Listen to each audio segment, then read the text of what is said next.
Apocalipse e a carta para a igreja. Eu tive a direção de fazer, você vai entender por quê, de fazer Laodiceia e deixar domingo para Filadélfia. Aí nós vamos entender o porquê. E Laodiceia, hoje vai ser lida essa carta, a carta de Laodiceia. Todas elas são iguais, né? Profética, pessoal, e todas elas são históricas, então todas elas são a mesma coisa, todas. Então nós vamos estar falando hoje sobre Laodiceia. E para você identificar no mapa aonde que ela está onde está essa flecha aí, essa seta, essa flechinha aí. Essa aí é a Laodiceia, a igreja de Laodiceia. Esse território onde estão as 7 igrejas, hoje, todo ele é Turquia. Ali é a Turquia. Todo ele, a grande maioria, quase totalidade, ali é tudo muçulmano, são islâmicos, mas as cidades com as suas ruínas estão lá, para provar que as cartas elas são verídicas e que mandou para a igreja nesses locais. E os locais estão lá até hoje, Laodiceia. Então você vai abrir tua Bíblia aí, que você já deve ter aberto, é Apocalipse capítulo 3. Nós vamos ler a carta direcionada a Laodiceia. Por que a gente vai inverter? Você vai entender já. Laodiceia. Laudice.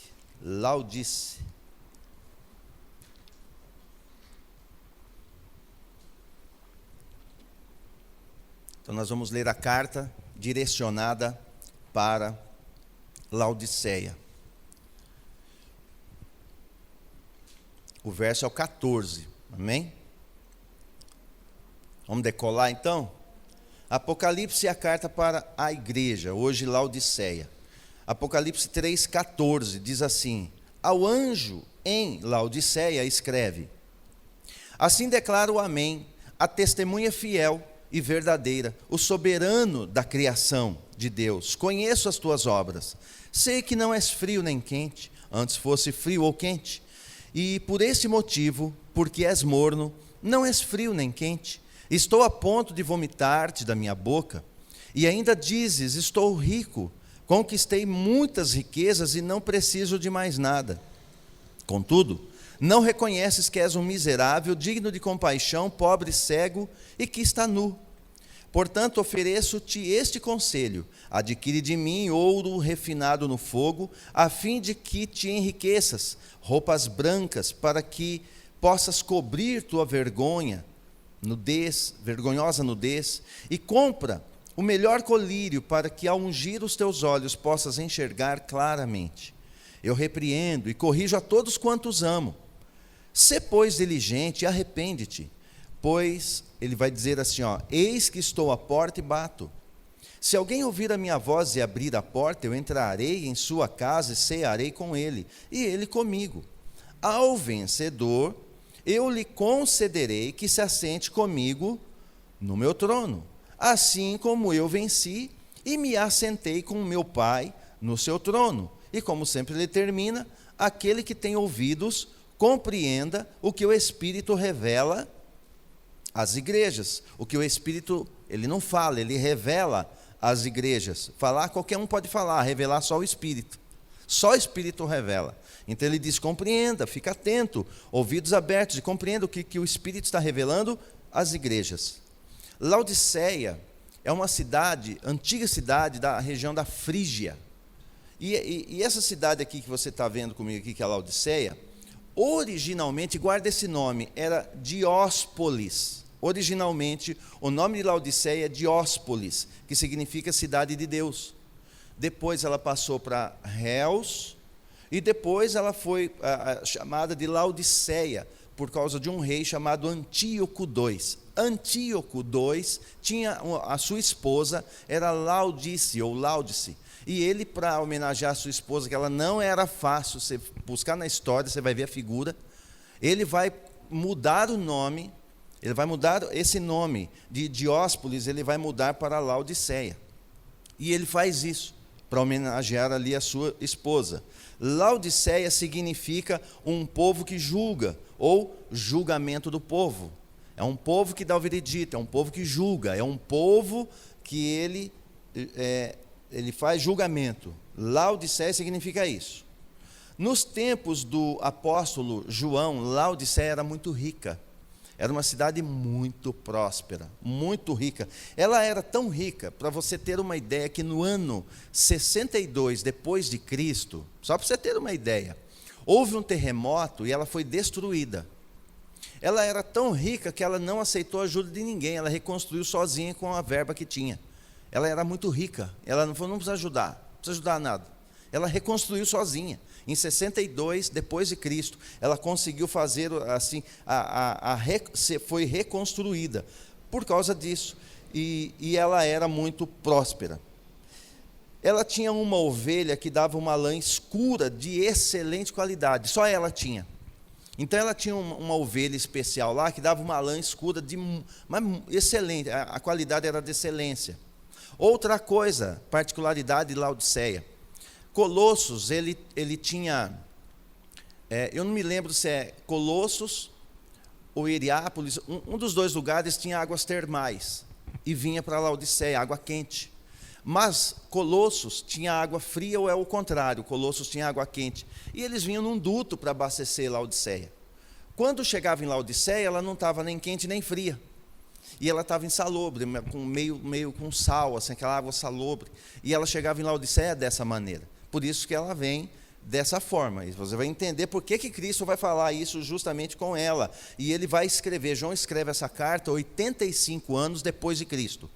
85 depois de Cristo é que vai estar essa carta sendo escrita. E nessa época foi terrível.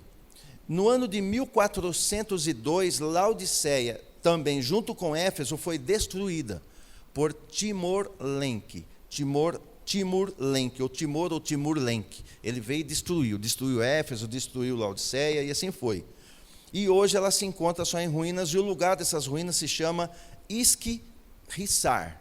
É o nome de Laodiceia hoje, nesse dia de hoje. Se for lá, você não vai para Laodiceia, você sabe que é Laodiceia, mas é esse nome aqui, ó, Isquihissar, que significa castelo antigo.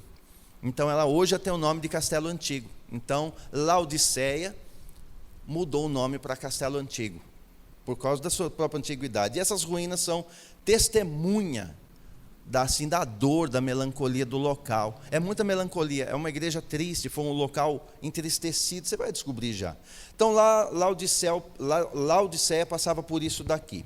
Eu quero ver aqui, eu acho que vai dar para a gente passar um videozinho, como eu sempre passo. Tem um nome que chama assim, ó, Pamukkale. Pamukkale significa castelo de algodão, que é Hierápolis, que também está pertinho ali. É tudo junto. Essas coisas complicadas, é tudo junto ali. Você vai para Laodiceia hoje, você vai conhecer todos esses lugares. Então vamos ver Laodiceia, como a gente sempre faz todo culto, para você ver como ela está hoje, para você ver que essas ruínas estão lá, e que a carta é verídica. Ali teve uma igreja lá.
escombro, um vazio tremendo, mas eu profetizo que a tua vida nunca será como um escombro como esse. Amém? Nunca. Ali houve uma igreja muito rica, talvez das 7 a mais rica, financeiramente falando, e é o que sobrou, é isso aí, porque o dinheiro não sustenta ninguém. Amém? Laodiceia representa uma igreja que começa bem e termina mal. Laodiceia, ela representa uma igreja que começa muito bem, mas ela termina muito mal. Laodiceia tem essa representação.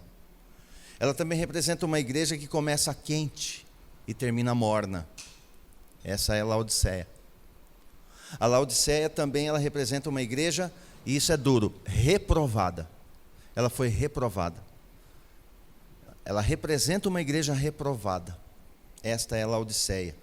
Só que não era assim no começo. E para que você compreenda que Laodiceia, ela era aquecida, tinha grandes homens ali. Ela era uma igreja quente, uma igreja fervorosa, uma igreja diferenciada. Eu vou ler um texto para você, que foi direcionada para Colossos, para Colossenses, que diz assim, lá em Colossenses, no capítulo 4, diz assim, verso 11. Jesus, chamado justo, também vos envia saudações. Esse aqui não é o Cristo, tá? É alguém que tem o mesmo nome lá. Esses são os únicos da circuncisão, que são meus cooperadores em benefício do reino de Deus. Eles têm me proporcionado grande apoio e consolo. Paulo está escrevendo para eles e dizendo, e ele vai dar alguns nomes que são muito bons para ele. Epáfras, que também é um de vós e servo de Cristo Jesus, vos envia saudações.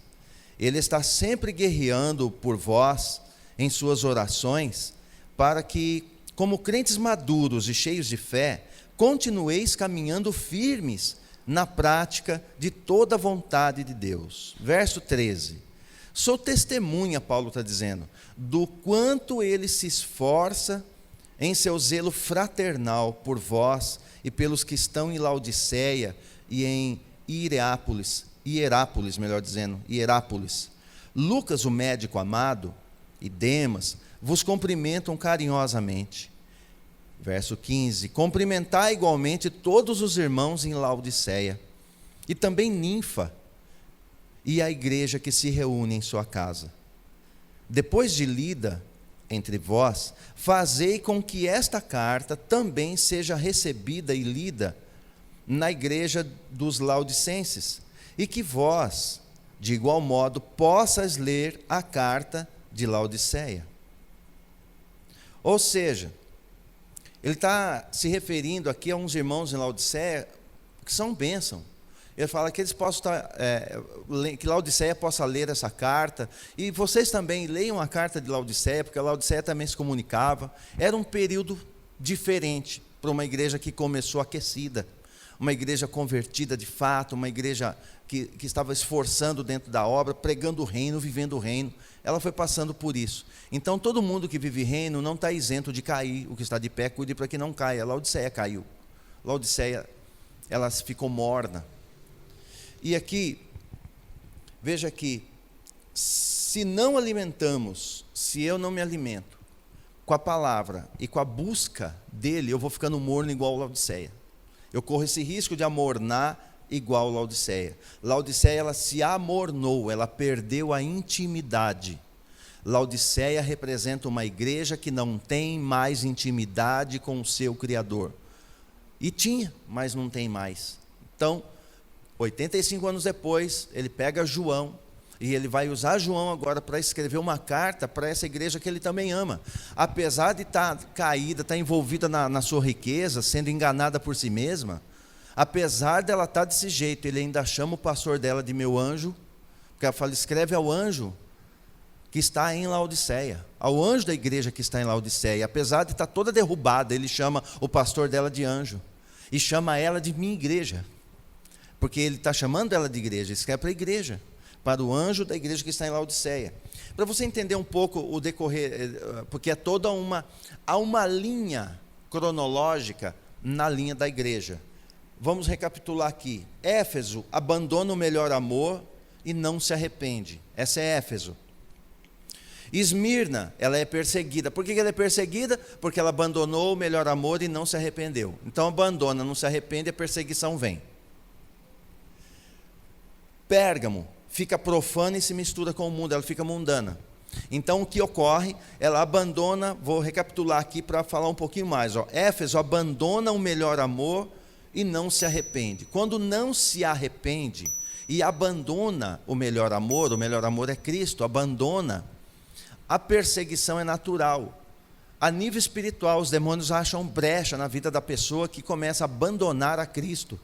Nunca abandone o Cristo que te escolheu, porque se eu abandoná-lo, o diabo quer tomar conta. E é o que ocorre. Aí a perseguição vem, começa espiritual e depois até física. Aí, como ela estava sendo perseguida, morrendo, o que acontece em Pérgamo? Ela fica profana e mistura com o mundo para parar de ser perseguida. Fala, deixa eu misturar com o mundão, que daí eu fico igual eles, aí acaba a perseguição. Então ela vai ficar mundana. Só que é um problema. Por causa disso, Tiatira faz a gente entender que agora ela morre.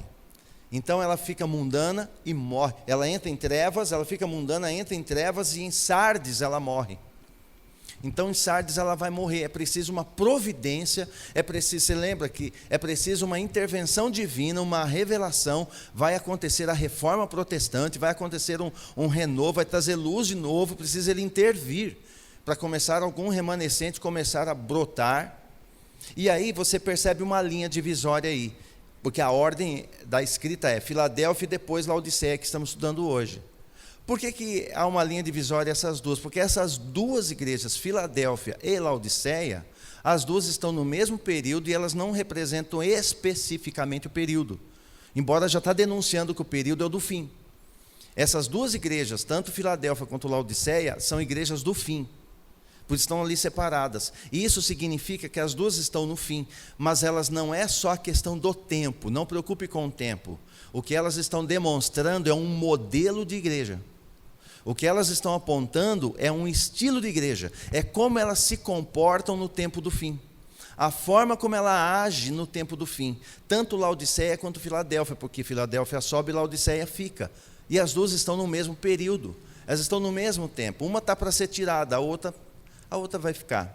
E Laodiceia com Filadélfia vive esse momento, por isso que elas estão juntas, no mesmo período, representa o mesmo período que estamos vendo agora. Agora se alguém perguntar, nas cartas, cronologicamente, estamos em que hoje? Hoje somos Laodiceia e somos Filadélfia. Toda a igreja na terra, ela vive, ou ela é uma ou ela é outra. Não tem meio termo, ou você é Filadélfia, ou você é Laodiceia. Não tem como diferenciar mais. No tempo do fim, é sim, sim e não, não, ou é quente ou é frio. Então é preciso compreender isso aqui. E aí eu quero ler com você a carta, para a gente discorrer a carta, o que ele está querendo dizer com essa carta, porque é preciso ouvir o que o Espírito revela, não o que a letra fala. A letra vai falar, você vai ler a letra, já lemos, né? Mas o que o Espírito fala, o que ele revela por trás dessa escrita. Então vamos começar pelo verso 14, e estudar um pouco essa carta, difícil carta de Laodiceia. Ao anjo em Laodiceia escreve: assim declara o Amém, a testemunha fiel e verdadeira, o soberano da criação de Deus. Veja, ele vai se apresentar, ele sempre se apresenta, qualquer igreja, ele se apresenta segundo a necessidade dela. E aqui ele começa a se apresentar de um jeito estranho. Ele chega e diz assim, ao anjo em Laodiceia escreve, assim declara o Amém. Diga, Amém. Amém. Declara o Amém. E ele vai dizer assim, dessa forma, começa a se apresentar dizendo, eu sou o Amém. Eu sou o Amém. Como ser um Amém? A gente aprende desde de criança na fé que Amém é o quê? Assim seja. Diga, assim seja. Esse é o Amém. O Amém é isso, mas o Amém, ele é um acróstico. O que é acróstico? Acróstico, você pega uma palavra amor e escreve em vertical, e para cada letra você vai ter uma palavra. Isso é um acróstico. A palavra Amém é uma das poucas palavras que ela não tem outra tradução no mundo. Aleluia, Amém. Aonde você for no planeta Terra, Amém é Amém. No Japão, Amém é Amém. Em Israel, amém, amém. No Brasil, amém, amém. Todo lugar que você for, o amém, ele não foi mudado, ele não foi defraudado, ele não foi alterado, porque amém é amém. E ele vai dizer assim, eu sou o amém. Ele já escreve se apresentando como sendo o amém. Eu não dá para entrar assim muito nesse detalhe do hebraico agora, porque senão eu saio do foco. Mas para você compreender, amém é El Melech Nema. El Melech Nema. Significa isso. Ela é o acróstico disso. Cada palavra, ou cada letra do amém, ela significa isso aqui. El Melech Nema. El Melech Nema. Isso aqui é o amém. Amém, ela vem dessa palavra, ela significa isso aqui. Agora, o que é que significa isto aqui? Significa assim que o Senhor fará tudo o que Ele falou. Amém é isso, o Senhor fará, o Rei fará por mim. O Rei fará em meu favor. O Rei vai cumprir a sua palavra. Todo lugar no planeta que falar a palavra amém, ele está falando assim, o Rei cumprirá sua palavra. Qualquer lugar do mundo que você falar amém, está dizendo, o Rei cumprirá sua palavra. Amém significa isso, o Rei cumprirá sua palavra. Só que aqui ele se apresenta como o próprio amém. Então ele já está se apresentando e dizendo assim, o Rei sou eu que vou cumprir minha palavra. Então vocês não fiquem fiados no dinheiro, confiando em dinheiro, porque eu sou o amém. Eu vou cumprir toda a palavra que vocês já conheciam desde a época de Paulo. Desde a época de outras cartas, desde o início da igreja, você já sabe, eu vou cumprir a minha palavra, porque agora é o próprio Rei que se apresenta, o Rei cumpre a sua palavra, amém quer dizer isso, e ele vai se declarar dessa maneira. Em 2 Coríntios capítulo 1, 20, diz assim, pois tantas quantas forem as promessas de Deus, todas têm em Cristo, no Rei, o amém. Tem o sim, e por isso, por intermédio dele, o amém. É proclamado por nós para a glória de Deus, ou seja, nele tem o sim e tem o amém. Ou seja, o Rei cumprirá a sua palavra, ele vai cumprir a sua promessa, ele fará o que ele falou que faria. O amém quer dizer isso, e ele está dizendo, sou eu, o amém sou eu, é eu que cumpro o que falei. Por isso que ele se declara, eu sou o amém. A gente fala, né, amém, amém, amém? A gente fala amém. Toda vez que eu falo amém, eu estou dizendo, o Rei cumprirá a sua palavra, a palavra que ele diz para mim. O Rei cumprirá por mim, o Rei fará por mim, o Rei vai cumprir tudo o que ele falou. O amém quer dizer isso. Em Números capítulo 23, 19, diz assim, Deus não é ser humano para que minta, e nem filho de Adão para que se retrate. Acaso ele promete e deixa de cumprir? Afirma que faz e não realiza? Impossível, se ele falou, vai fazer, porque ele é o amém. O Rei falou, ele cumpre, entende? Então amém é isso. E ele se revela dizendo, eu sou amém. Ele vai falar para a igreja, falou, escreve e diz, eu sou amém. Quem que tá falando? O amém. Eu sou o amém.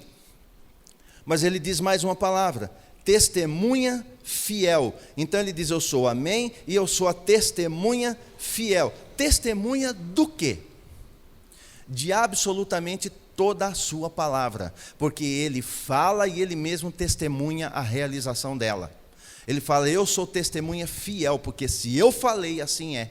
Porque ele acabou de falar que ele é o amém. Ele fala, eu sou amém. Eu falo e eu cumpro tudo o que falei. E eu sou testemunha do que falei, porque eu vou ver cumprir. Então olha como que ele está se apresentando para a Laodiceia.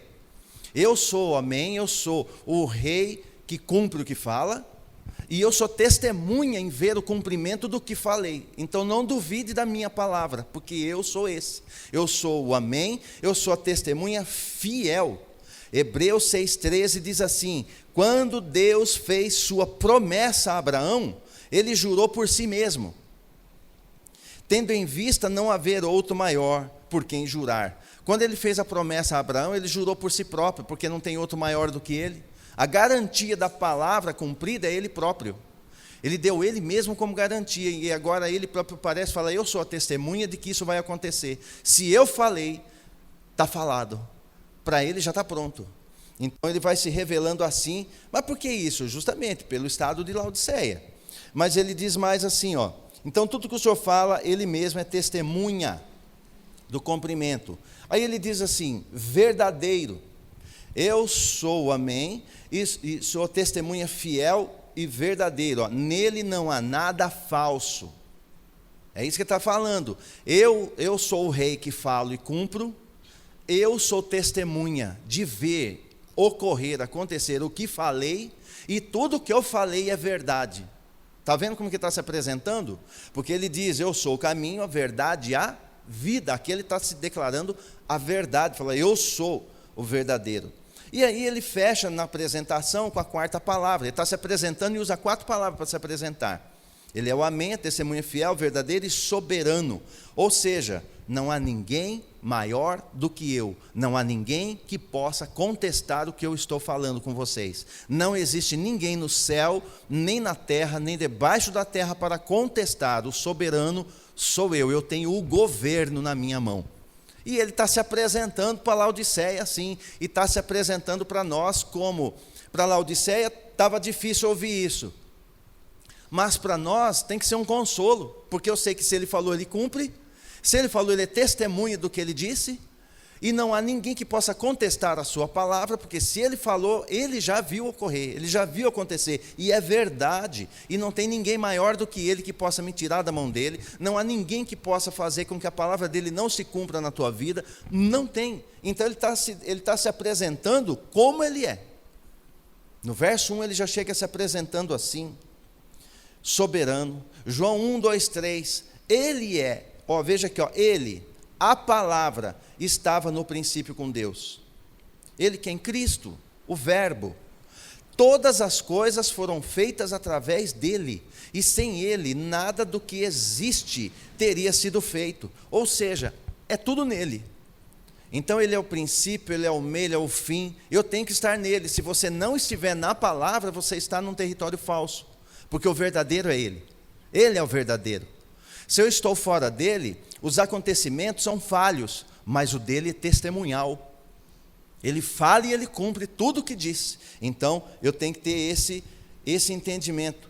E logo depois que ele se apresenta, ele vai dizer, ele acaba de se apresentar e ele já começa a denunciar o quanto que Laodiceia é repreensível. Quanto que ela não é legal, quanto que ela não está bem na fita. Ela denuncia o que realmente Laodiceia aqui ela está sendo repreensível. Verso 15 e 16, ó. Conheço as tuas obras. Isso ele fala em todas elas, todas as cartas. Sei que não és frio e nem quente, antes fosse frio ou quente. E por esse motivo, porque és morno, não és frio e nem quente, estou a ponto de vomitar-te da minha boca. Entenda uma coisa, tudo o que desagrada ao Criador, ao Rei, Laodiceia fazia.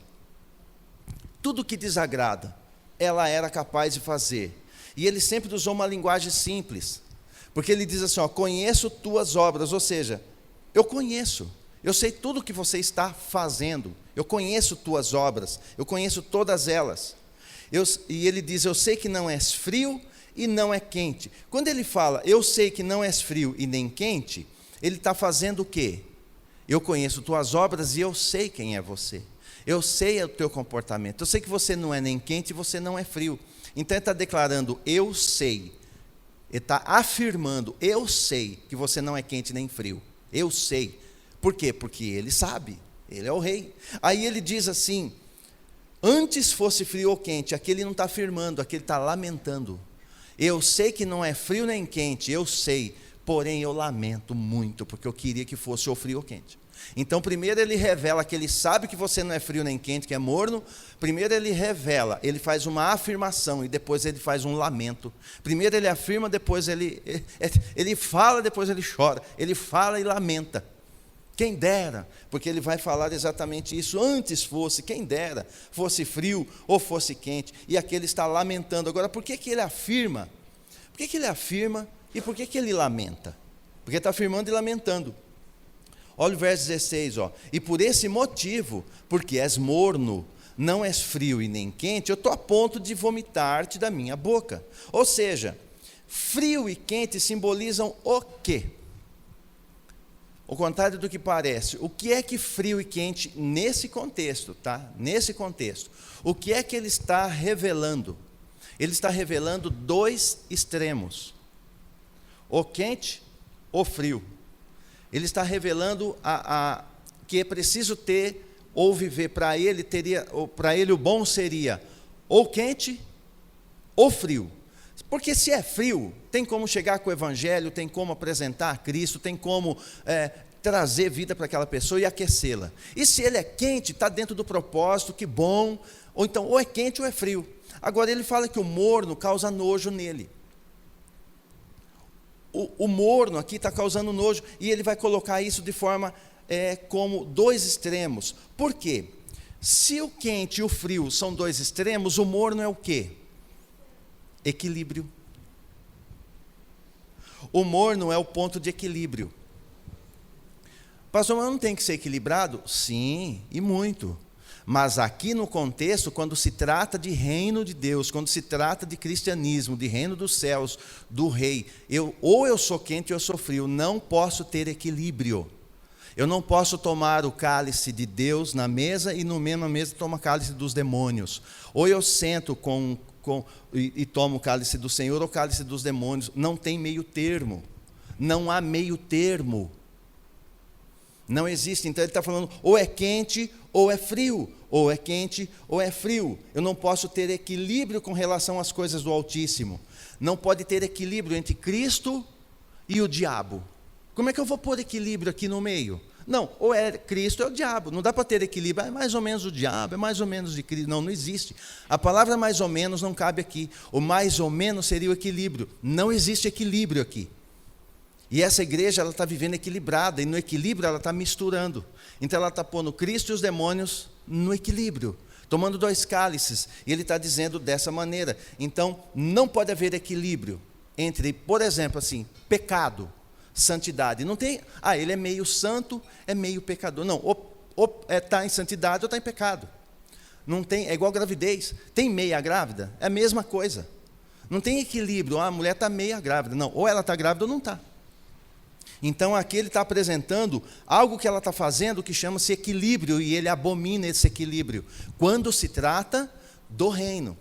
Não é para eu ser um desequilibrado na vida, não, ele está dizendo nos extremos, eu não posso, quando se trata dele, é sim, sim e não, não, ou eu sou de Cristo ou não sou de Cristo, ou eu amo ou eu odeio, ou eu faço o que ele gosta ou faço o que ele abomina. E ele está falando isso para ela, repreendendo ela e dizendo isso aqui para ela.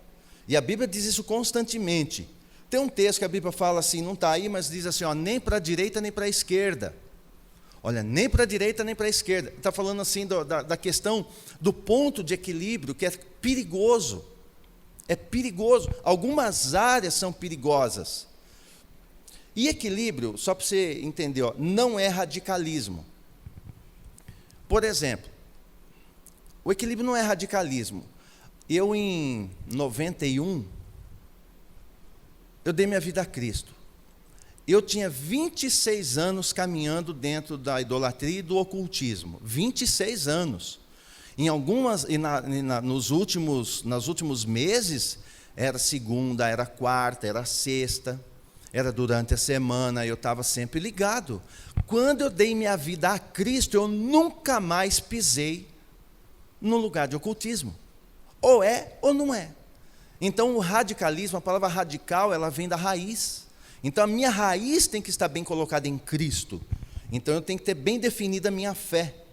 Esse equilíbrio entre os dois cálices não pode haver. Então nós temos que ser radicais com relação a Cristo. E aqui, de mornidão, Laodiceia conhecia muito bem. Pensa numa igreja que conhecia, mas de boa, sobre mornidão. Ela entendia tudo isso aqui. Já falei para você que vinha água morna, e vinha água quente e água fria. Quando chegava em Laodiceia, ela estava morna e meio salgada. Aquele negócio salobre que é ruim, não dá para tomar. E, historicamente, tem uma questão que, se você pesquisar, isso aí você tem que pesquisar na história, não precisa nem ir para a Bíblia, você vai para a história. Na cidade de Laodiceia, como ela era rica, ela tinha muito chafariz. Ela tinha fontes na praça, tinha chafariz, água abundância. Olhava para aquela água, parecia um cristal. Os viajantes chegavam vazado, lotado de sede, sujo, cansado. Eles corriam para tomar água, quando ia tomar, além de morna, era salgada. Eles tinham que cuspir aquilo, porque era uma água morna. Então Cristo está falando, disso aí vocês entendem bem. Vocês são isso aí para mim. Vocês me dão nojo, vocês não matam a minha sede. Vocês, por isso que ele está usando uma linguagem que Laodiceia entende, porque ela entendia muito bem de água morna e insalubre. Ela entendia bem, ela não era suficientemente fria para tomar, e também ela era meio salgada, então ela era ruim, era uma água ruim. E o Senhor estava dizendo isso aqui para Laodiceia: estou a ponto de vomitar-te da minha boca. Ou seja, eu estou com nojo do equilíbrio de vocês com relação a mim. Ou decida por mim, ou seja quente, ou se esfria de vez. Porque daí eu sei o que eu faço, se você gelar, eu sei o que eu faço. Mas não finge que é sem ser. E Laodiceia vivia isso, fingindo que era, mas não era. Uma igreja rica, dinheiro era mato. Eles não tinham dificuldade financeira, era próspera, muita prosperidade. E ele vai dizendo isso aqui. Verso 17, e ainda diz, olha como que é complicado. E ele vai usar aqui o detalhe de uma linguagem que eles estão entendendo, eles entendem bem. O verso 17 diz assim, e ainda dizes, estou rico, conquistei muitas riquezas e não preciso de mais nada, contudo, não reconheces que és miserável, digno de compaixão, pobre, cego e nu, e está nu. Tem um ditado, tem uns dito popular, não é só de hoje em dia, sempre teve. Há um dito popular da época, se você pegar nos livros históricos, tinha um dito popular que falava assim, foi enganado pelas águas de Laodiceia, por causa disso, porque as pessoas chegavam lá com sede, aquela água linda, aquela cidade bonita, e ele corria para tomar um gole de água e ele quase vomitava com aquilo. E esse dito popular ficou pela história. Então ele está falando com Laodiceia numa língua que ela entende. Agora, qual é o problema aqui? E ainda dizes, ou seja, uma declaração da qual ela pensa que é. É ela que está dizendo que ela é, mas ela não é. E ela está querendo dizer, parecia que tinha Facebook na época. Fingindo que é, mas não é, tudo mentira. Parecia, na época, se tivesse Facebook, Instagram, se tivesse todas essas redes, essas mídias sociais, Laodiceia bombava. Laodiceia era o todo mundo queria ir para Laodiceia, era um Dubai da época. Porque falou, eu quero ir para lá, eu quero ir para lá. Águas termais, eu quero ir para Laodiceia. E aí, você precisa entender isso aqui, o rei Antíoco II, você lembra assim, que eu falei, Antíoco II, o que significa o nome Antíoco? Antíoco, o nome do rei da época, Antíoco II, é o opositor de Deus ou o Deus da oposição. Esse significa o nome Antíoco, é o nome dele. Ele significa o opositor de Deus ou o Deus da oposição. Esse Antíoco, como eu falei no início, ele queria mudar o nome da cidade, ninguém queria. Ninguém deixava, porque antes a cidade tinha um outro nome, ela tinha outro sentido. O que ele fez? Ele, em vez de ele usar a força, ele seduziu. Ele foi seduzindo por causa da sua esposa, ele começou a seduzir a cidade, até as pessoas admitirem, não pode mudar o nome, vamos mudar. E aí mudou o nome. Veja, Dióspolis era o nome anterior, que significava cidade de Deus. Dióspolis era o nome de Laodiceia. Dióspolis. Ele falou, não, quero mudar, eu quero mudar para Laodiceia. Laodiceia é o povo julga, ou o julgamento do povo. Ou seja, não é mais a cidade de Deus, onde Deus julga. Agora quem julga é o povo. Você já ouviu aquela frase famosa? A voz do povo é a voz? Nós sabemos que a voz do povo é a voz do povo. Mas há um dito popular que fala, a voz do povo vem lá dessa época aqui de Laodiceia, surgiu ali, porque ele mudou o nome, agora é o povo que julga. A palavra do Altíssimo não importa mais, agora ele mudou o nome, a cidade pertencia agora, ele tira dali e traz para cá, para o domínio do povo, é o povo que julga, agora é o povo que manda, o povo falou, está falado. É onde todo mundo fala, uma Babilônia. E agora ele fez essa mudança e transformou. Laodiceia está ruim na fita, irmãos. Todo mundo fala, todo mundo manda, todo mundo dá palpite. Está parecendo hoje. Então está assim. Ninguém sabe nada e todo mundo quer saber tudo, mas todo mundo que sabe tudo no fim não sabe nada, mas todo mundo quer palpitar e todo mundo é doutor, todo mundo é teólogo, todo mundo é tudo. E no fim ninguém é nada. Laodiceia. Isso é Laodiceia. Então é a voz do povo. E ele foi fazendo isso daqui. E a igreja de Laodiceia, para você matar a curiosidade nisso também, é a única, das 7 igrejas, é a única que tem a coragem de retrucar ao Senhor. Ela tem assim, ó, a altivez, a soberba de retrucar. Ela consegue retrucar. Ela quer confrontar. Ela é louca. Você conhece alguém hoje assim? Tem crente que quer confrontar. Pois é, Laodiceia. Laodiceia. Não é mais a palavra que manda, já que é o povo. Por que ela quer retrucar? Porque olha o texto, ó, e ainda dizes, estou rico. É ela que está falando, não, eu sou rico. Eu sou rico. Quase que está falando, eu não preciso de ninguém. Aliás, está dizendo, né? Eu sou rico, estou rico, conquistei muitas riquezas e não preciso de mais nada. Veja, esse aqui é o testemunho que Laodiceia está dando de si mesma. Há muito tempo, alguém falou para mim, nunca fala para mim que você não precisa de ninguém.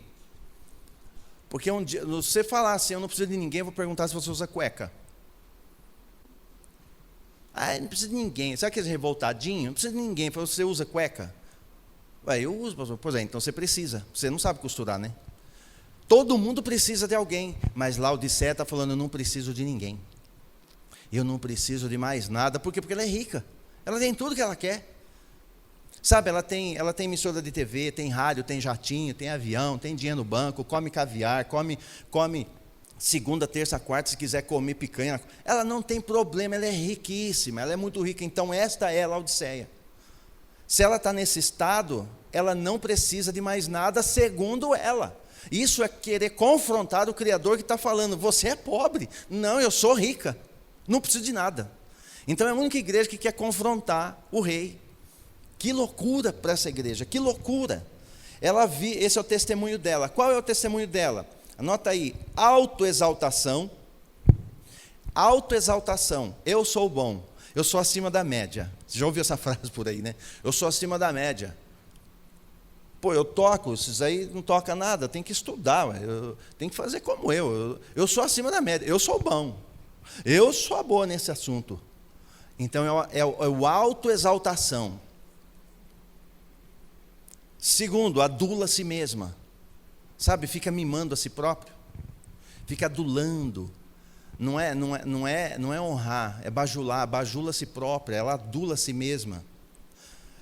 Terceiro, ela louva a si mesma, ela se autoelogia. Então essa é a Laodiceia. Uma igreja que fala que não precisa de nada, sendo que está falando que é rica e ele está falando que é pobre. Não, eu sou rica. Então ela tem autoexaltação, adula a si mesma e louva a si mesma. E esse aqui, veja aqui, e é esse mesmo espírito que se apoderou da igreja hoje, nos dias de hoje. Por quê? Porque essa igreja representa o tempo do fim. Quantas pessoas que vêm com esse discurso de que eu estou certo, eu sou bom, ó quantos diplomas, fulano não estudou nada, eu sei. Quantas pessoas você conhece dentro do meio evangeliquez que usa essa eu não sei nem o termo, assim, esse orgulho, essa soberba, dizer, está quase falando, eu sou bom, eu sei o que eu estou falando. Para que eu preciso falar isso? Ele sabe se eu estou falando, não. Eu sei o que eu estou falando. Você nunca vai me ver discutindo Bíblia com ninguém. Nunca. Se ele acha que é assim, então está achado. Se ele perguntar humildemente, eu vou explicar aquilo que eu sei. Mas ela não, ela era diferente. Qual é o problema disso? Espírito de Babilônia. É o espírito babilônico, é o espírito da Babilônia. A igreja hoje ela está sendo perigosamente contaminada com esse espírito, o espírito da Babilônia. Por quê? Porque é o tempo do fim. Lembra que no capítulo 13 para frente, a Babilônia vai ser sentenciada. E a Babilônia, ela entrou dentro da própria igreja. Comentou aqui em Laodiceia. E aí, a Babilônia é essa bagunça toda.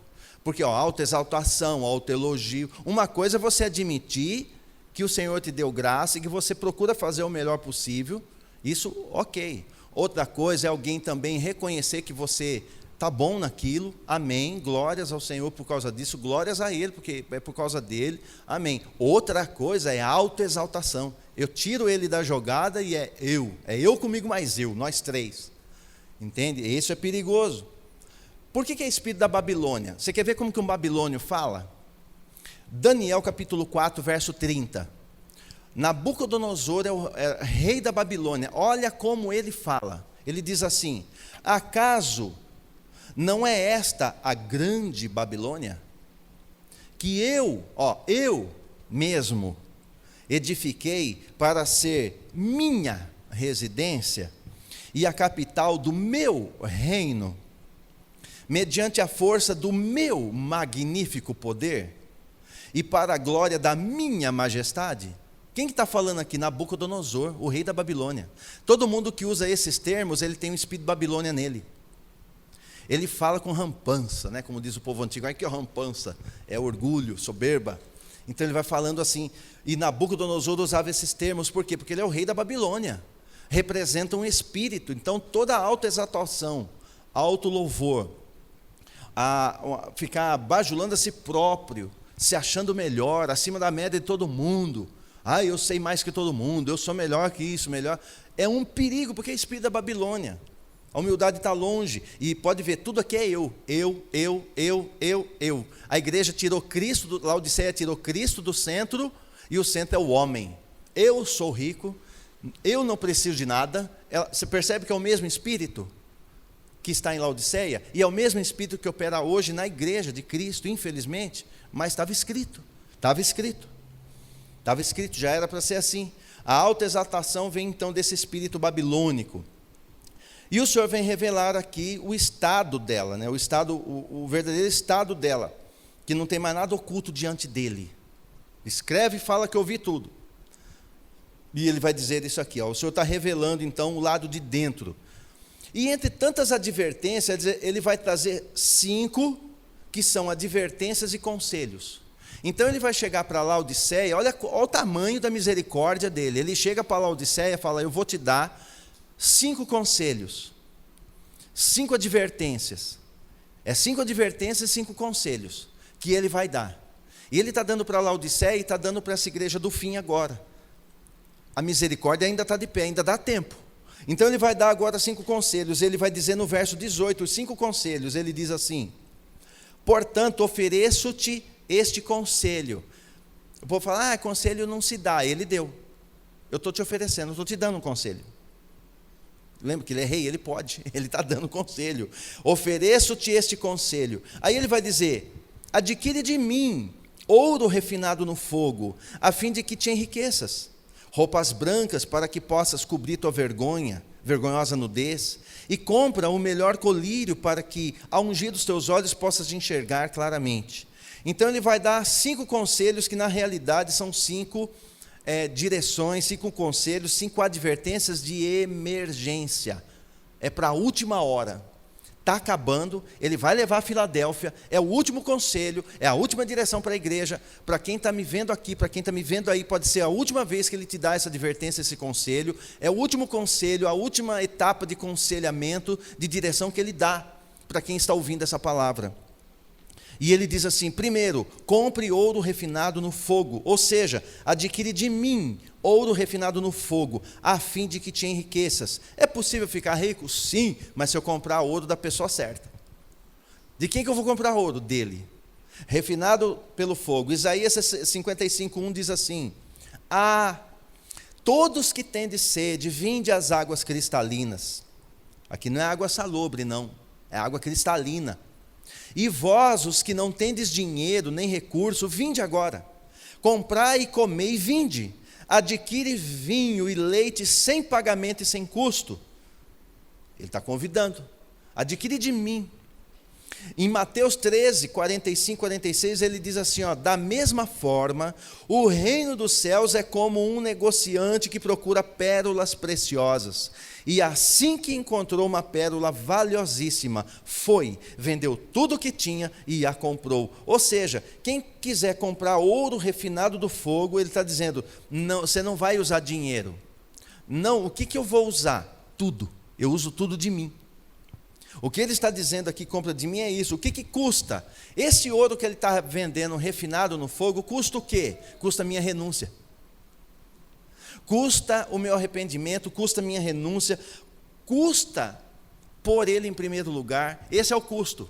Quando eu ponho ele em primeiro lugar, quando eu renuncio a mim mesmo por causa dele, eu estou comprando dele ouro puro. Aí ele vai começar a me chamar de rico. Mas a riqueza que Laodiceia tinha, ele olha para ela e fala, você é pobre, miserável, segue nua. Mas ele está dizendo, compra de mim. E ele vai dizer assim, então o reino me custa tudo. Para Esmirna, escuta isso, para Esmirna o Senhor diz assim, ó, conheço as tuas aflições e a tua pobreza, contudo és rico. Para Esmirna, ele está dizendo para Esmirna assim, ó, eu conheço tuas aflições e a tua pobreza. Então Esmirna é o seguinte, você é pobre, mas para mim você é rica. Para Laodiceia ela fala que é rica, ele fala, pois é, mas para mim você é pobre. Ele inverteu o assunto entre Esmirna e entre Laodiceia. Ele está dizendo, eu reconheço a tua pobreza, mas para mim você é rica. Porque o conceito de riqueza e de pobreza para ele está no quanto eu me dou a ele.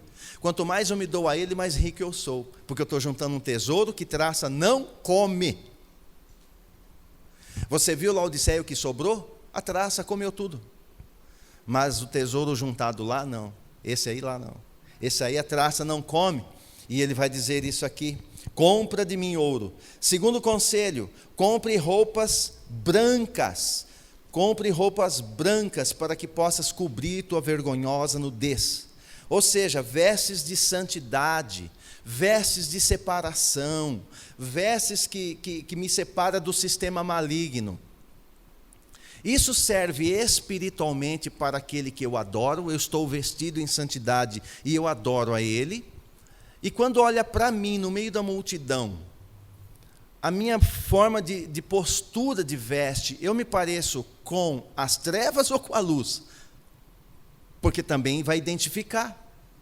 Isso, o que identifica fisicamente está revelando a vida espiritual. Você vê aquelas pessoas, não é só mulher, homens, expondo assim assustadoramente nas redes, está se expondo assim de forma assustadora, só está revelando uma nudez espiritual. Então ele está falando, dando conselho, ó, compra roupas brancas, compra de mim. E Laodiceia, uma vez, acho que há uns 5 anos atrás, eu dei um estudo sobre as igrejas já, e eu me lembro que Laodiceia, hoje eu não sei, a B que deve saber esse negócio de moda aí, eu não sei quem que dita a regra hoje no mundo, se ainda é a Itália, França, é ainda? Pois é, na época era Laodiceia. A questão é, o que as mulheres da elite da Laodiceia estão vestindo? Vai marcar a moda. Laodiceia lançava moda. Tem muita moda de hoje que é usada ainda de Laodiceia. Você lembra disso quando eu ministrei, né? Umas roupas e tal. Então, a Laodiceia, ela lançava moda. Laodiceia, ela tinha esse poderio, ela era assim. Aí ele fala assim, só que para mim você está nua. Para mim você está os trapos. E é o que ele vai dizer para ela. Então, Laodiceia, ela tinha isso, mesmo porque ela produzia lã, lembra que ela produzia uma lã especial? Ela tinha umas vestes que ninguém tinha. Ela lançava moda. O que as madames usavam lá é moda, virou moda. O que Laodiceia ditou virou moda. Laodiceia mandava na moda. Então, o mundo da época queria saber qual era a última moda de Laodiceia. E o Senhor está dizendo, é o seguinte, para mim vocês estão nus. Terceiro, compre o melhor colírio. Compra o melhor colírio para que, ao ungir os seus olhos, possa enxergar claramente. Laodiceia tinha, também está na história, uma faculdade de oftalmologia. 2000 anos atrás, quase, Laodiceia, olha como ela era adiantada. Ela teve uma faculdade de oftalmologia e ela era especialista em problemas dos olhos. Então, você percebe que o que ele está falando, ela entende do assunto? Tinha uma faculdade de oftalmologia, tinha assim, o que tinha de mais avançado de tratamento dos olhos era a Laodiceia, e ele fala assim, ó, você está cega, compra de mim colírio, o melhor colírio, o de vocês não presta, vocês perderam. E ele vai, por isso que ele usa esse termo com ela, porque disso ela conhecia, e ele está dizendo que apesar de vocês serem especialistas em olhos, para mim vocês são cegos, então compra de mim colírio, para que vocês voltem a ter uma visão espiritual da vida. Vocês se perderam, vocês estão muito carnais, muito terrenos. E ele está escrevendo. Há um texto de Cantares 1,15, ó minha amada, como és formosa, ah, como és linda, os teus olhos brilham como os das pombas. Ele está falando isso para a igreja, é para a esposa do Cordeiro. Você vê que ele foca nos teus olhos. O que é que os teus olhos estão olhando, contemplando, admirando, desejando? E ele está dizendo assim, os teus olhos brilham como os das pombas. Por que ele usa assim pomba? Porque a pomba ela é focada. A pomba, ela, por exemplo, eu estou aqui parado, eu vou virar ali para a bandeira, ó. A pomba não faz isso, ela é focada, a cabeça dela vai exatamente onde ela olha. E ele fala, você para mim, minha amada, é como os olhos de uma pomba, como olhos de pomba, ou seja, os olhos focados em mim. Ela não desvia para lado nenhum. Se ela olha para Cristo, é só para Cristo que ela olha. Entendeu? Bonito, né?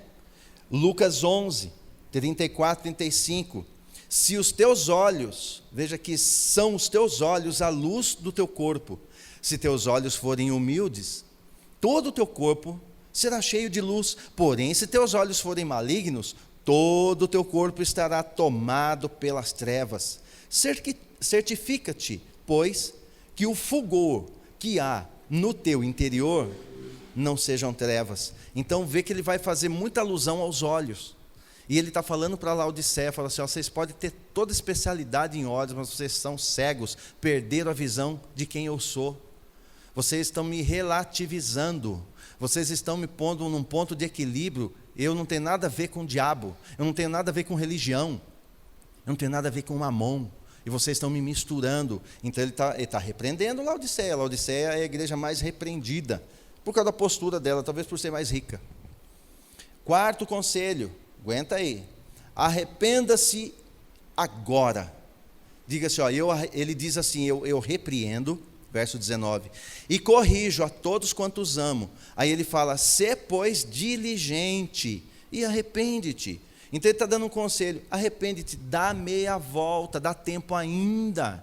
Dá tempo de você melhorar a tua veste de santidade, dá tempo ainda de voltar a ter uma visão a meu respeito, ainda dá tempo de você me buscar, dá tempo de você vir à minha presença, dá tempo, ainda está dando tempo, ainda dá tempo de você buscar ouro de mim, não ficar atrás do ouro da terra, busca o meu ouro. E ele está dizendo, arrependa-se agora. Ou seja, para outra carta ele diz, arrepende-te, ou seja, seja diligente, zeloso, presta atenção, é o que ele está dizendo, presta atenção. Ser diligente faça com atenção, não faz de qualquer jeito. Você vai fazer algo, faça diligentemente, faça com bastante esmero, atenção. Então ele está dizendo, só que ele está dizendo, ser diligente e arrepende-te. Ele está pedindo aqui, ou quase que ordenando, para ser rápido. Fala, Laodiceia, corre, rápido. Aí ele vai fechar e ele diz mais uma coisa. Esse aqui é a pior advertência e conselho, vem agora. Nunca deixa Cristo de fora da tua vida. Porque ele diz no verso 20, eis que estou à porta e bato, e se alguém ouvir a minha voz e abrir a porta, entrarei em sua casa, cearei com ele, ele comigo.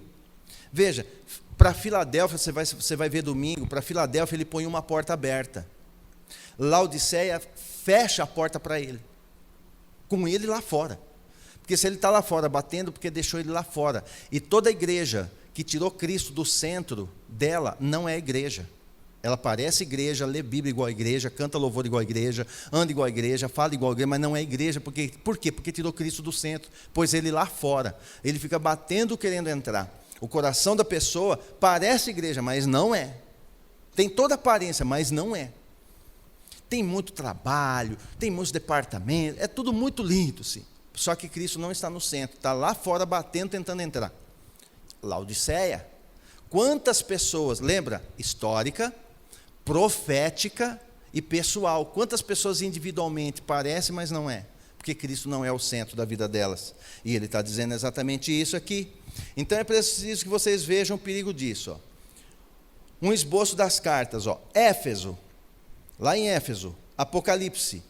Isso aqui ele vai fazer umas advertências, ele vai dizer aqui, para Éfeso: porquanto se não te arrependeres, em breve virei contra ti. Apocalipse 2, 5. Esmirna, Apocalipse 2:10, sê fiel até a morte, eu te darei a coroa da vida. Para Pérgamo, arrepende-te, caso contrário, logo virei contra ti. Aí ele vai para Tiatira e diz assim: apegai-vos com firmeza ao que tendes, até que eu venha. Ele está dizendo, eu vou vir, então se apega ao que você tem. Se tem uma coroa, fica firme. Apocalipse 2:25. Para Sardes ele diz: porquanto se não tiveres vigilante, eu virei como um ladrão, e tu não sabereis em que hora virei contra ti. Rápido da igreja, não vai saber quando ele vem. Já para Filadélfia ele diz assim: eis que venho sem demora, porque ela não vai ter nenhuma repreensão. Ele tem um consolo. Fala, eu estou chegando, eu vou tirar você desse marasmo, o caldo não entornou ainda, eu vou tirar antes. Para Filadélfia você vai saber domingo. Mas para Laodiceia ele diz assim: eis que estou à porta e bato. Ela é a pior de todas as cartas, porque é a única que ele está lá fora. Ele tem que bater para ver se deixa ele entrar. Ela parece que ela é a igreja, parece que ela é crente, parece que ela confia, ela tem tudo, mas ele está lá fora. É a única que ele tem que ficar lá fora batendo assim, tentando entrar. Então, quando ele contava, toda vez que Cristo contava uma parábola, ele sempre dizia assim: o que vos parece? Ele contava uma parábola, ele sempre perguntava assim: o que vos parece? Para ver o que eles falavam. Era a prática dele fazer isso aqui. E aí o Espírito está perguntando para nós: a carta de Laodiceia, o que vos parece? O que vos parece? Porque ela não é uma parábola. Pensa bem, para não se enquadrar nesta igreja. Não se enquadrar nessa igreja. Tem uma curiosidade do Oriente. Lá no Oriente é assim: não se bate na porta. Lá não bate na porta. Ninguém bate na porta lá. Se for em Israel, se for lá para o Egito, qualquer lugar do Oriente, não tem hábito de bater na porta. Lá não se bate na porta. Mas para ela, ele está dizendo: eis que estou à porta e bato. Quando é que se bate na porta? Para ele usar esse termo com ela, e ela entendia do que ele estava falando, significa que era de extremíssima urgência, a ponto de fazer ele bater, coisa que ninguém faz, mas ele estava batendo. Então tem pessoas que ele está assim com uma urgência sobrenatural batendo na porta. Corre para abrir a porta para ele, enquanto ainda pode. Porque ele está na porta batendo. Se ele está batendo, coisa que não é hábito de fazer, e Laodiceia conhecia muito bem disso, mas mesmo assim ele está batendo, é porque ele está dizendo: é urgente, posicione-se, tenha uma posição firme. Verso 21, 22, ao vencedor, eu lhe concederei que se assente comigo no meu trono. Ou seja, vai reinar. Trono é para rei, é para reinar. Assim como eu venci e me assentei com meu Pai no seu trono. E ele vai dizer: aquele que tem ouvidos, compreenda o que o Espírito revela às igrejas. Então não é só para Laodiceia, é para todos nós. Quem tem ouvido e ouve, então é para nós. Então, aquilo que Laodiceia está sendo repreendida para que eu me posicione para ser um vencedor, eu preciso tomar atento, porque Filadélfia vinha aí. Então eu preciso me posicionar. Segundo Laodiceia, o que é que eu preciso para ser vencedor? Anota aí. 13º, dar mais valor a Cristo e não a Mamon. Valorizar mais a Cristo e não valorize Mamon, porque o dinheiro vai acabar. O dono de ouro e prata é de Cristo. Então não fica muito apegado, não fica apaixonado por Mamon, por amor a dinheiro.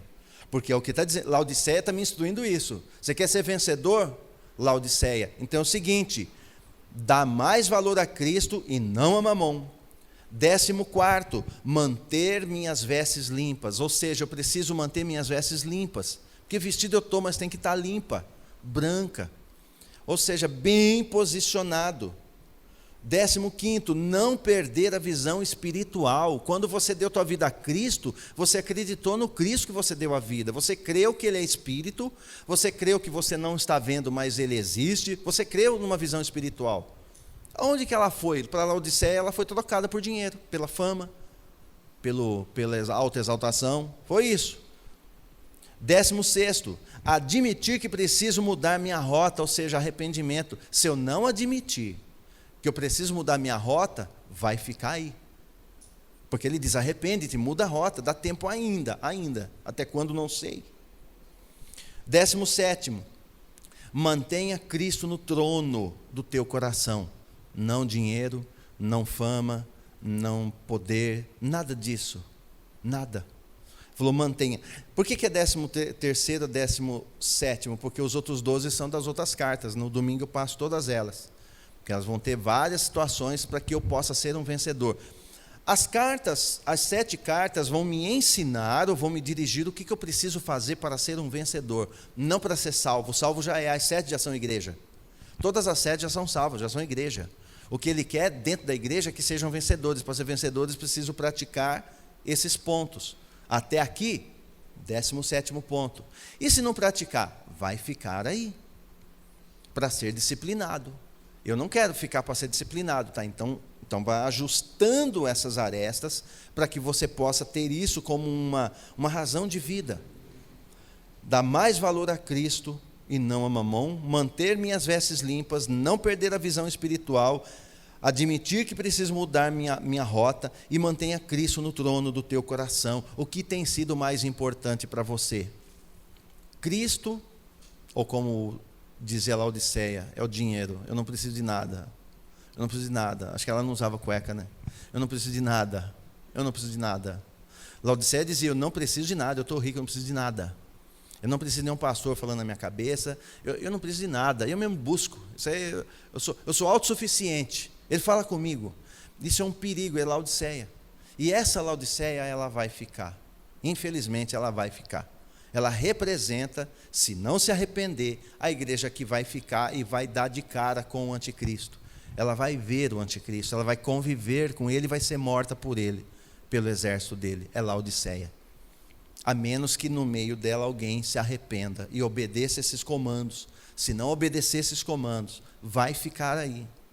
E não sou eu que digo, é a palavra do rei. Então nós temos que nos posicionar para tomar esse cuidado e não cair como Laodiceia. Então, às vezes, ele não deixa você rico para te proteger. Eu já pensei sobre isso. Às vezes não deixa a gente muito rico, muito para nos proteger. Porque o dinheiro parece traça. Cristo fala que a traça, ela corrói a riqueza terrena. Só que a riqueza terrena corrói o nosso coração. Ela é a traça.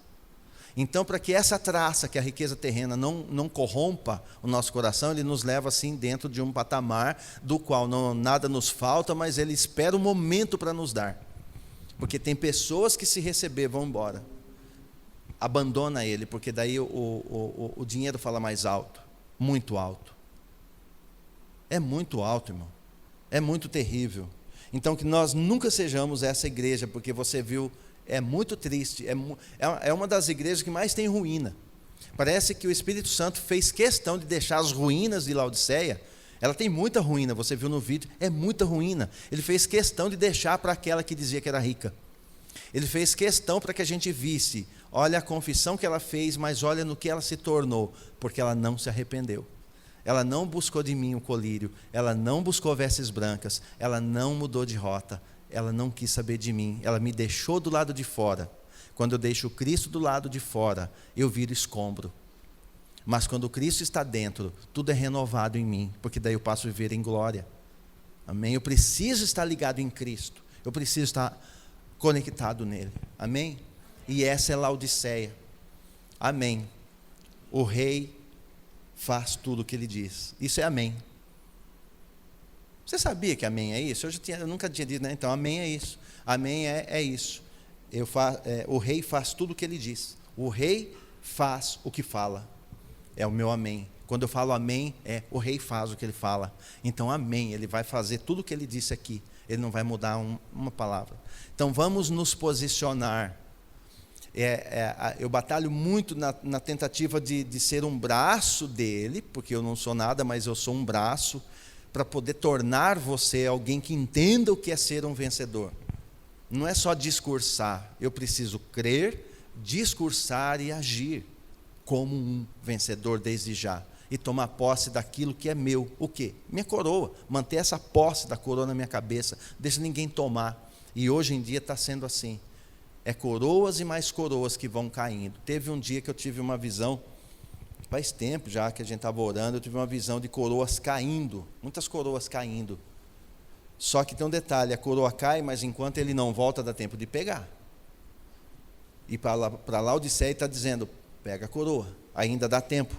É possível que você pegue a coroa, mude de rota, compre colírio. E ela confiava na faculdade dela, ela confiava no dinheiro dela, ela confiava nas águas límpidas dela, só que ela era insalubre, morna, ruim, não matava sede e não servia para banho. Essa é a Laodiceia. Amém? Vamos ficar de pé? Então essa é a carta triste de Laodiceia, porque ela representa a igreja de hoje que vai ficar. Mas domingo falaremos da igreja que vai subir, que é Filadélfia, que é da qual eu luto para que sejamos Filadélfia. Aliás, nesse tempo do fim, não é assim, eu sou Filadélfia, eu sou Éfeso. Eu sou Filadélfia, eu sou Esmirna. Não. Agora, ou eu sou Filadélfia, ou eu sou Laodiceia. Esquece as outras 5 cartas. Ou eu sou agora no fim, ou eu sou Filadélfia, ou sou Laodiceia. Um dos dois. Eu posso me arrepender de me tornar Filadélfia. Amor fraternal. Eu posso fazer isso. E você vai aprender isso semana que vem. Semana que vem não, é semana, domingo. Amém? Feche os olhos. Pai, obrigado pela tua palavra, pelo zelo que o Senhor está tendo conosco. Obrigado pela graça de poder passar um pequeno estudo daquilo que tu tens falado.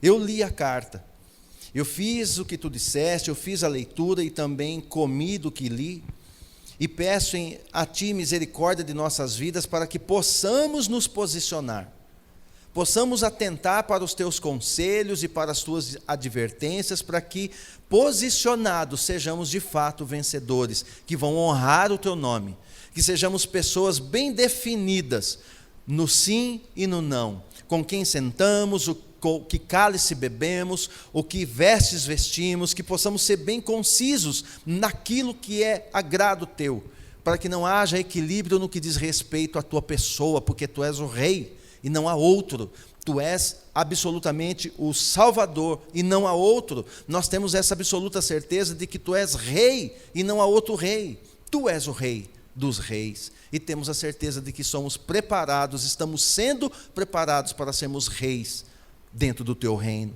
E eu coloco perante ti toda a nossa fraqueza, toda a nossa pequenez, toda a nossa carência, necessidade e dependência do Espírito Santo.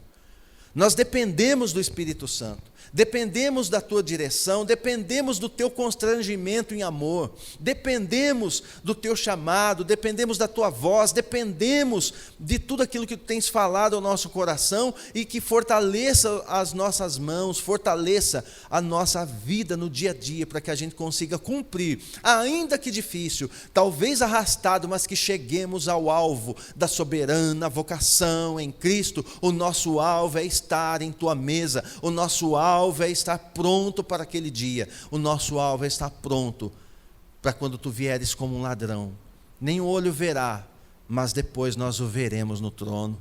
É isso, Pai, que clamo, é isso que busco, é isso que quero interagir com o teu Espírito, e que o teu Espírito interaja conosco. Doce Espírito Santo, fortaleça a igreja, fortaleça os jovens, fortaleça os homens, as mulheres, fortalece as famílias, fortalece as crianças, Pai, fortalece. Os teus olhos estão voltados às famílias, então fortalece cada uma delas, para que todos nós cheguemos à soberana vocação em Cristo, que é alcançar a estatura de um varão perfeito, a estatura de Cristo, cujo Cristo é cabeça, e nós como teu corpo possamos cumprir o propósito que a nós foi colocado, que a gente cumpra ele para a glória do teu nome. Assim seja.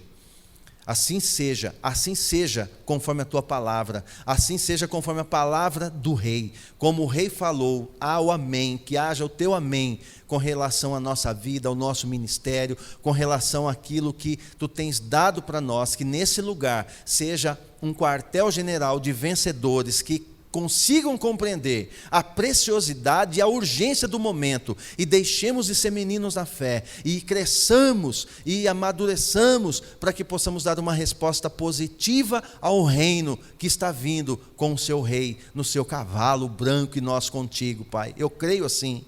Então eu coloco perante ti que nós aquele dia voltaremos contigo, porque contigo nós iremos. Assim eu oro, assim eu já descanso antecipadamente, de que não estou treinando qualquer pessoa, mas são os filhos do rei. Filhos e filhas do rei, do qual o nosso rei breve virá. Obrigado, Pai, em nome de Cristo. Amém e amém. Dê um aplauso ao rei. Aleluia. Amém.